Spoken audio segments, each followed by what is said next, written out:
Well, excuse me, I have to take off my jacket. Got a little toasty down here in the front row. I need Miss Pam to come up here and fan me with along with ourselves. Come on, you got the fan. Come bring it. No, I got my sleeve rolled up now. I'm good. Well, if you have your Bibles, I want to invite you to turn to Exodus chapter 5. We'll look at this great chapter that I titled Conversations that Lead to Confrontation.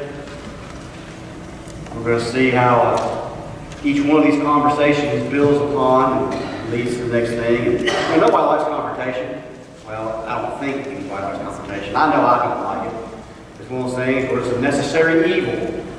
Sometimes we have to have those difficult conversations and have words of confrontation because that's what's necessary to have development and growth. But they're not fun. If anybody tells me that they enjoy confrontation, those are the kind of people I want to stay away from. They're not the kind of people I want to spend my Saturday evenings hanging out with. But I do know that there are some who just really relish in confrontation. So if you have your Bibles, you turn to Exodus chapter 5. That's where we'll be looking tonight. Before we get started, I just want to say it's been brought to my attention that Brother Dan has secured this job for another 20 years. For as long as he wants it, because nobody wants to hear me sing. In comparison to Brother Dan, you weren't even in here to hear that. I just said you secured your job for another 20 years thanks to my singing this morning.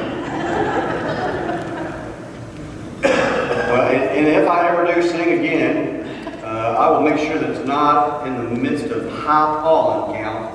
I was fine as I practiced all week long, but this morning I woke up and my throat was scratchy and my eyes were watering and I thought, maybe I can stay home today. Yeah, it's just the way it works. Anyway, that being said, we're going to get into our message tonight and look at these conversations that lead to confrontation. We'll begin with verse 1, and we're going to see that Moses and Aaron had a conversation with Pharaoh. That'll be the first conversation that we see. It takes place in verse 1. It says, afterward Moses and Aaron went in and told Pharaoh, thus says the Lord God of Israel, let my people go. Y'all know that saying? Y'all heard that one before? You probably watched a movie. That was kind of a reoccurring theme. And let my people go, that they may hold a feast to me in the wilderness. And Pharaoh said, who is the Lord that I should obey his voice and let Israel go? I do not know the Lord, nor will I let Israel go. So they said, the God of the Hebrews has met with us. Please, let us go 3 days' journey into the desert and sacrifice to the Lord our God, lest he fall upon us with pestilence or with the sword. Then the king of Egypt said to them, Moses and Aaron, why do you take the people from their work? Get back to your labor. And Pharaoh said, look, the people of the land are many now, and you make them rest from their labor. Well, let's look at these first 5 verses. The first thing we see there is that phrase that we are so familiar with, let my people go. This is the first of 7 times that this will be expressed. And we know this. There's many songs that have used that phrase, and movies that have used that phrase. There are some who say, and these are theologians that I probably would not agree with on very many things, but they say that Israel was not in bondage. They were not slaves. They were just immigrants who did all the manual labor. They were the ones who came into the land and they got put on yard duty and doing the grunt work that nobody else wanted to do. But to me, this just proves that they were slaves. They were the ones that were being forced to do manual labor. They were beaten for not doing the manual labor. And here they're being asked to let my people go. And the very fact that they were not allowed to go proves that they were slaves. You know, as lost people, before you came to Christ, when you were lost and in your sin, you were in bondage to your sin. And therefore, you were not free to serve God. And so the picture that's placed right here with the Israelites is true with your condition before salvation. And if you're here tonight and you've never trusted in Christ for your Savior, then you are still in bondage to your sin. You are still in debt because of your sin. You need a Savior to free you, to pay your sin debt, who will release you from the chains of sin. Well, in verse 2, we see another phrase that J. Vernon McGee, he said that he wished that this was the more common phrase as opposed to let my people go. But he asked the question in verse 2, Pharaoh asked the question, who is the Lord? This ought to be a question that everybody needs to ask. Who is the Lord? Now, Pharaoh, it's very possible that he was saying this condescendingly because he would have had to have been just completely oblivious to history. If he had read anything about the Egyptian history or those who had come into Egypt from other lands, he would have known who the God of Israel was. And so it's very likely that he was being sarcastic and arrogant and trying to really be a bully in a sense. Pharaoh is basically saying that your God has no power over me as the leader of Egypt and no authority in our country. Does that sound familiar to you? Do you think there's any leaders in our land who say that same thing? We don't need your God. Your God has no authority over me. Your God has no power in this country. There is a whole group of people who live in Washington who basically state that same thing. They may not say it in those words, but they're living out those words. And it's not just Washington. It takes place in state capitals and in city capitals and in every place. There are all kinds of leaders who've been placed in a position of authority over us who need to ask the question, who is God? Who is the Lord? And turn to Him, but they don't. The world that we live in currently has no respect for God or His commands. We don't live by it. All of His commands have been taken out of public places, out of schools, out of places of authority. And His commands and His name is now no longer treated with respect. And so it's very fortunate the state of affairs that we live in today. Pharaoh, he's going to come to eat his words. Just like the political leaders of our day will eventually eat their words as well. They will eat the actions that they take. When they say that life means nothing and we can take the life of an unborn child out of the womb because it's meaningless, they will rue the day when they made those decisions. They will regret the decisions they've made in the past to take prayer out of schools. They will regret a lot of the decisions that are made that are anti-Christian, anti-God, just like Pharaoh. When he said, I do not know the Lord, nor will I let Israel go. Here very soon we're going to read that He will let God's people go. And He is going to come to find out who God is. That is the theme of what Exodus is all about. At least that's the theme that I gave to it. So that all people may know Him. Pharaoh is going to come to know Him. Not as Savior, but as His judge. The person who takes His life. Moses and Aaron, they restate the very question that Pharaoh has and gives a very specific answer to him. If you go back to verse 3, it reads there, so they said, the God of the Hebrews has met with us. Please, let us go 3 days' journey into the desert and sacrifice to the Lord our God, lest He fall upon us with pestilence or with the sword. So, by answering this question, they give it by the who, what, when, where, and why. Who is the God of the Hebrews? And to follow up with that, who number 2 is that this same God of the Hebrews has met with us. What an important statement that is. To say that this God, the God of the Hebrews, has met with us. Because there's no other God that can claim that. All the gods that the Egyptians would have worshipped, they were distant, foreign, unknown, and had no relationship with the people. Not just the Egyptian gods, but all other gods that were worshipped in the land then and even today have no personal relationship. But Moses and Aaron could say, this God that we are listening to has met with us. Has he met with you? Do you have a personal relationship with him? Do you know him in an intimate way? And then they answered the question by when. They said, please, let us go 3 days' journey. They're being very specific in their answer as to who this God is. He desires them to go out, not just to leave Egypt, not just cross over the Nile, not just go here or there, but to go a 3 days' journey into the wilderness. So the where's right there. Into the wilderness or into the desert. To do what? The what is to sacrifice to the Lord our God. And then why? Why? So that he will not fall upon us with pestilence or with the sword. Very, very specific answer to the question of who is this God. So Pharaoh felt that the Israelites were just asking for time off from work. In other words, he's accusing them of being lazy slackers. All you want is vacation time.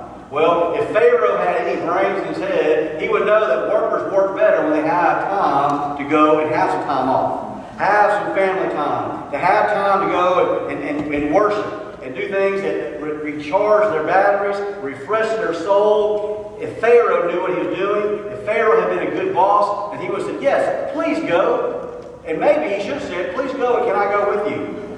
Now, obviously, that was not God's plan. That was not how God's going to reveal himself to the world in this matter. But that would have been a very smart answer if Pharaoh had been a smart man. But you know what? There are some bosses who are just as dumb as Pharaoh. They don't like you having time off. You know that every year the same study comes out that this past weekend, I guess Thursday and Friday, are the least productive days in the workforce. Anybody know why? No. That was probably last month or a couple Mondays ago. Time change. Somebody say it? I heard somebody say it. March Madness. Yeah, March Madness. I think there are a couple of weekends that are my favorite weekends to want to spend time watching TV. I love the Masters. There's just something about the 4 days of the Masters. I love the World Series, and there's a couple of weeks that I just really want to be home and watch TV, and this happens to be one of those weeks. I'm a sort of basketball fan. I watch my team, but there's something about filling out my bracket and getting in with all my friends. I'm in a pool of about 16 friends. We've been doing this for, gosh, at least 15 years. In fact, I went back and looked at our brackets from the last, since 2000 and maybe 3 or 2 or 1, somewhere in there. And I have come in dead last almost every year. I am not a good bracket predictor. But I know this, that when I fill up my bracket, I want to see how my teams do. I want to see how my bracket does. So on Thursday, fortunately with the advent of internet, you can watch these games on your computer and not have to leave work. In fact, not only that, but whoever developed the software to do this is a genius. Because I put it on at about noon on Thursday. I pulled it up to see who's going to play the first game and all that. So I go to the web browser and pull it up, and there it is. I sign in and all that. Well, up in the top right corner, there's a little button there on this web page, and it says Boss Button. I thought, well, what could that be? So I went up and I put the mouse, the clicker on top of it, and I clicked the boss button. And what it does is it pulls up this spreadsheet of like I don't know how the stock market's doing or whatever. It's fake, it's dummy, it doesn't do anything, but it makes your boss think you're actually working when you're not. They said that I guess in America that this Thursday and Friday we lost like $400 billion in productivity because of how many people were watching basketball. Now, some might call that lazy. And if I was a hard worker, I'd call that lazy too, but I was watching the game too. But Pharaoh is here accusing them of just being lazy. Well, I want to tell Pharaoh, and I want to tell all of you, we do need to have some time off. We do need to have time to recharge our batteries, to do what's personal, to do things that just allow you to refresh yourself. I've done all the studies. I've done these tests or whatever to determine whether you're a workaholic or not. And on all the answers, I always come out being a workaholic. I just don't think I'm very good at it. I think that we all need to have time to ourselves. And that's exactly what Pharaoh should have done. But again, that was not God's plan, and God did not allow that to happen. And part of that is because, as Warren Wiersbe said, the same sun that melts the ice also hardens the clay. And Pharaoh had a hard heart. Pharaoh was not going to listen to Moses, not going to listen to Aaron, because his heart had hardened toward God. All right, our second conversation that we see takes place, verses 6 through 9, and that is now moving from Pharaoh to the taskmasters. Pharaoh is going to have a conversation with the taskmasters, so let's begin reading in verse 6. So the same day Pharaoh commanded the taskmasters of the people and their officers, saying, You shall no longer give the people straw to make brick as before. Let them go and gather straw for themselves, and you shall lay on them the quota of bricks which they made before. You shall not reduce it, for they are idle. In other words, they're being lazy. They're not doing anything. They're good for nothing.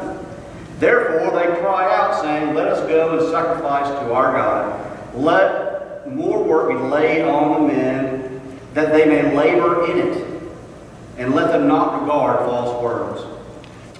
So in other words, in verses 6 through 7, Pharaoh says, Increase the workload. Let's not make it any easier on them. Make their burden harder.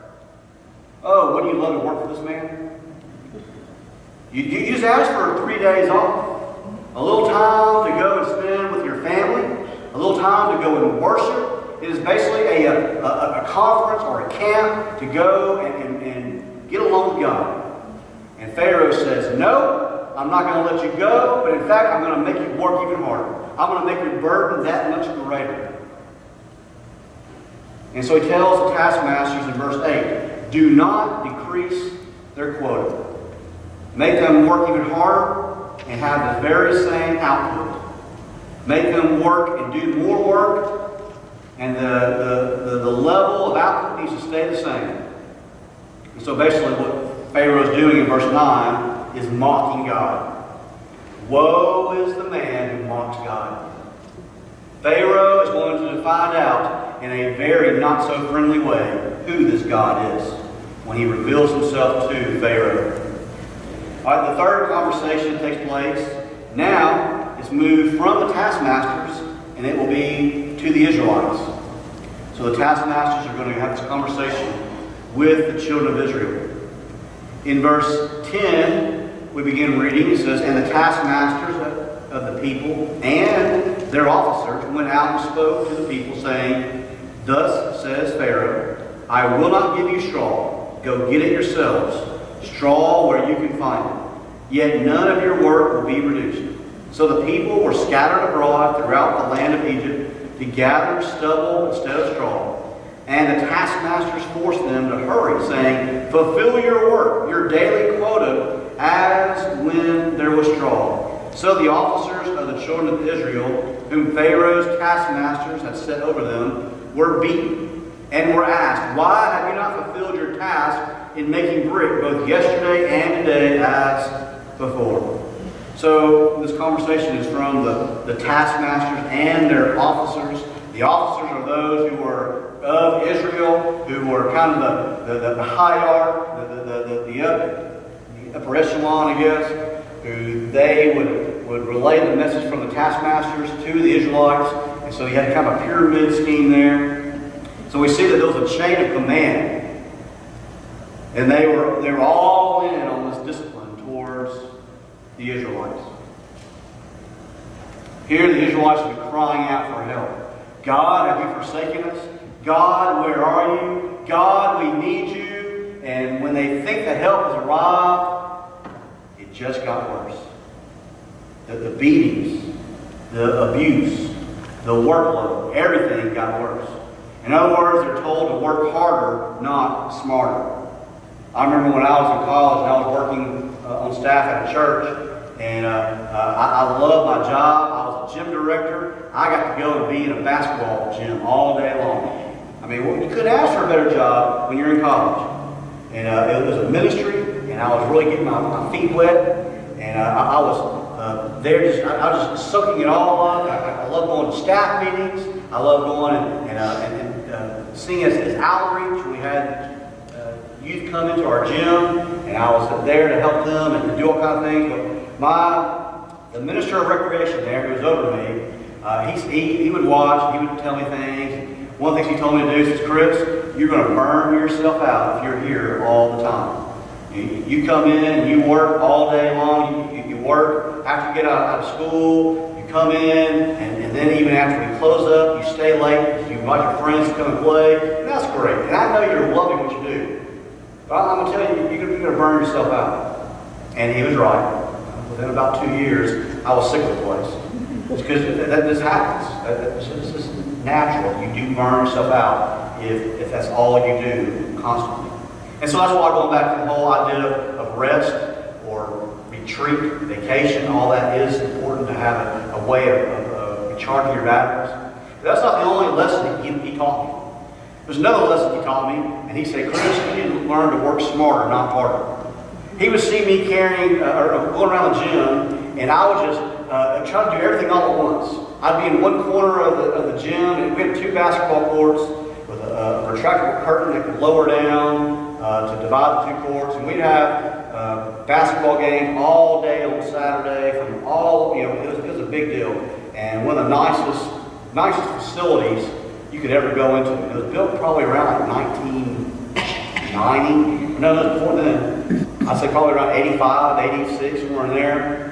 And at the time, for it to be a church basketball gym, it beat most college gyms. It beat any high school facility, definitely any rec facility. It was top notch. And so teams from all over the country would come and have tournaments in our gym. Well, I'd go and I'd pick up the stuff, and I'd start in one corner and try to work my way to the main door, and I now got my arms full of equipment, and I'm dropping stuff and all that. And he said, Chris, don't do that. You're going to hurt yourself by trying to work harder. You need to learn to work smarter. And so those were 2 lessons I learned from David Bevel, who was the minister of recreation. And to this day, I try to follow that advice, that you can get a lot more accomplished when you work smarter, not harder. But unfortunately, that's not the request that was given to the Israelites here in verses 11 through 14.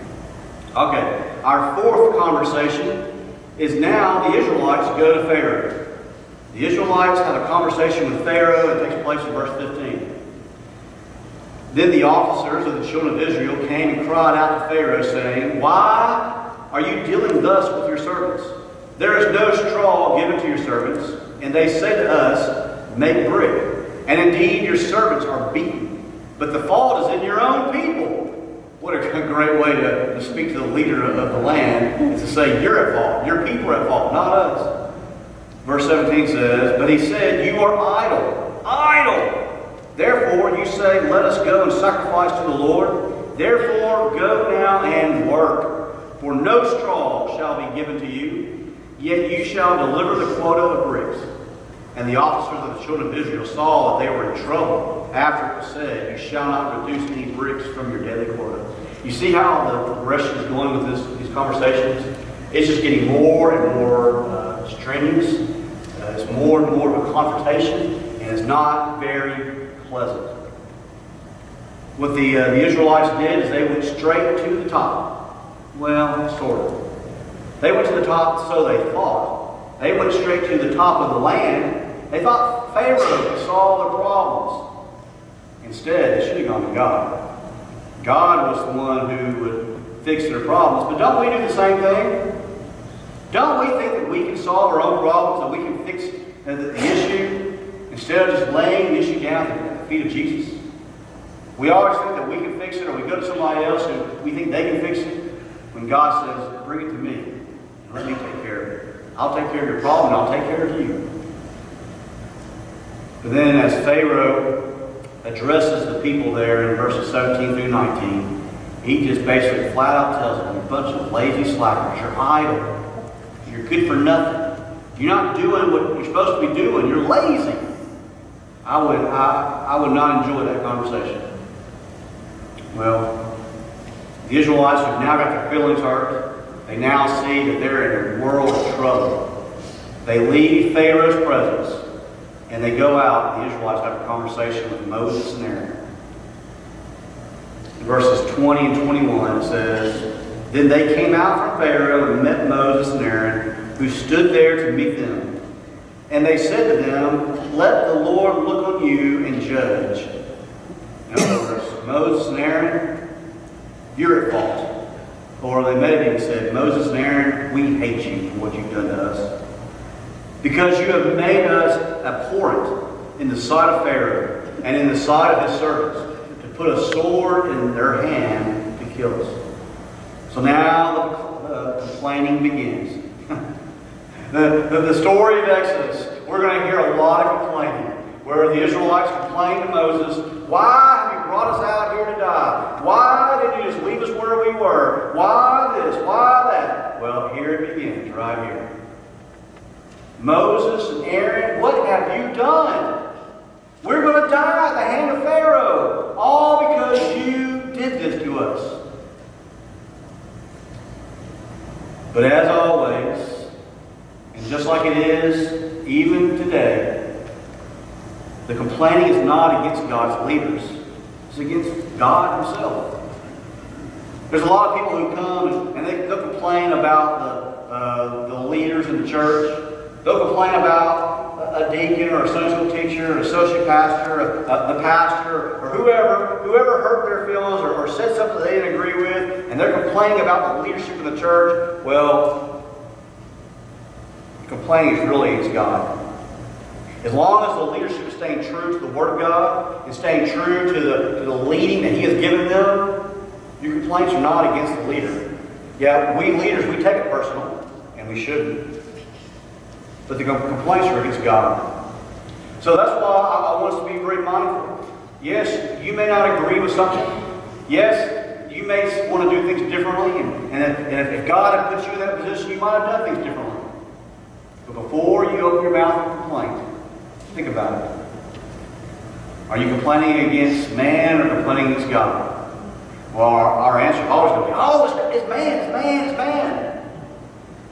But if God has told our church leaders to do such and such, then we should support them and not be so critical and listen to what God has told them to do. So, because the Israelites have come and complained against their leaders, their earthly leaders, Moses and Aaron, what do? They turn to God. They have a conversation with God. Look at verse 22. So Moses returned to the Lord and said, Lord, why have you brought trouble on this people? Why is it that you sent me? For since I came to Pharaoh to speak in your name, he has done evil to this people. Neither have you delivered your people at all. So unlike the children of Israel who went to the top, so they thought, against Pharaoh, at least Moses and Aaron realized they need to go to God. God is the real person to turn to. So that's what they do. They take their problems to God. There in verse 22. But we need to realize that the Lord's ways are not always our ways. We always think that we have the answer. Or we think that there's things that we want to go a certain way. Things don't always go our way. They don't always go according to our plan. If I had my way, I would have been 6'5" and had a nice head full of hair. God's plans are different. God wanted to make me short, stocky, and fat. Why? I guess I'll find out when I get to heaven. But His plans were different from my plans. And that's just one of a gazillion things I can think of that did not go according to my plans. You can say the same thing, can't you? Maybe there's a job that you got overlooked for. Maybe there was a certain situation that you had your heart set on and it just got pulled out from under you. Sometimes we see the direct result. We know, oh, this is what God really had. This is why I had to go through that, so that I could have this. Sometimes we'll never see why. Sometimes we won't know until we get to heaven. And that's okay, because we got to realize that God is in control, and His ways are always perfect. You see, Moses had already had this conversation with God in the wilderness before he came. But apparently he forgot. In verse 23, Moses had already forgotten that God had given instructions that Pharaoh was not going to relent. He was not going to let him go. In chapter 4, verse 21, it says, "And the Lord said to Moses, when you go back to Egypt, see that you do all these wonders before Pharaoh, which I have put in your hand. But I will harden his heart, so that he will not let the people go." God had already told Moses this, so why does he even have to question it? It's because, folks, when the going is tough, we start to panic. And when the Israelites now come to Moses and they aren't fully on board and they're now complaining, Moses, the only place he has to turn is to God. Well, that ought to be our natural recourse too. We ought to turn to God whenever things get tough. But I would also hope that we would learn our lesson. That we don't have to say, God, why? When He's already told us why. Verse 23 teaches us that patience is the key with following God.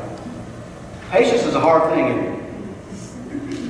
It's hard whether you are dealing with children, hard when you're dealing with church, hard when you're trying to buy a car. It doesn't matter. Patience is just hard.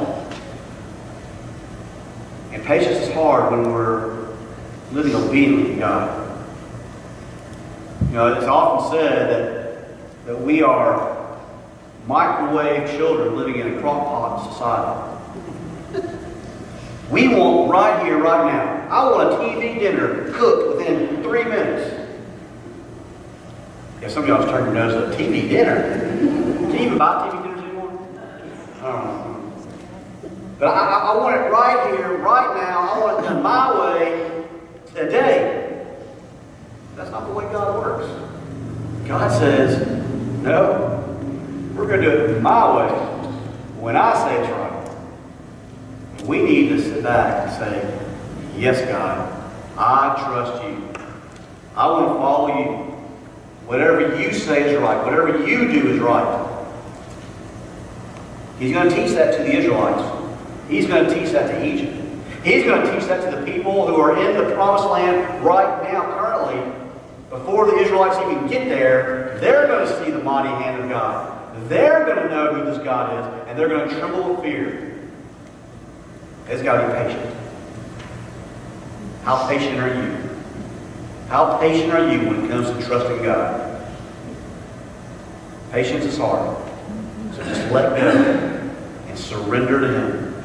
Our Heavenly Father, we pray that as we see these conversations that just are difficult, they got worse and worse and worse. Even as it came to a climax, Moses and Aaron were confrontational with you. God, I pray that we learn our lesson. Yes, we all can admit that confrontation is necessary.